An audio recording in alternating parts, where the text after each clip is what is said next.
paz, tudo bom com vocês? Então, meninas, eu já tomei meu banho, como eu falei pra vocês.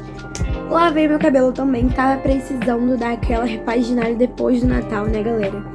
Tava necessitada, já passei meus hidratantes, tudo direitinho, e agora eu vou cuidar do meu cabelo, né, como eu disse, na parte da finalização. Eu não vou fazer nenhuma finalização especial, eu só vou mesmo fazer uma fitagem com o meu creme da Elseve, que tá acabando. Na verdade, todos os meus cremes em si estão acabando, por conta que o meu creme de pentear da Escala, ele acabou. E o próximo que eu irei comprar, gente, vai ser aquele de morango, que eu tô louca pra comprar.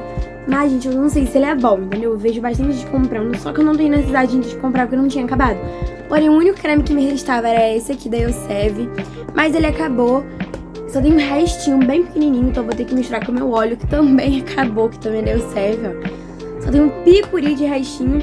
E o meu creme da Escala, ele tinha bastante, mas ele também acabou. Meu Deus, gente, olha, eu tô aquela loucura de fim de ano, aquela ressaca de fim de ano. Agora eu vou dar uma finalizadinha no meu cabelo, só pra não ficar feio, entendeu? Porque o Natal eu não finalizei ele direito, eu só fiz uns bagulhetes lá que, olha, gente, ficou uma loucura no vídeo, entendeu, gente? Assim, o resultado em si não ficou tão ruim, porém, day after ficou simplesmente um lixo, vocês não têm noção, gente.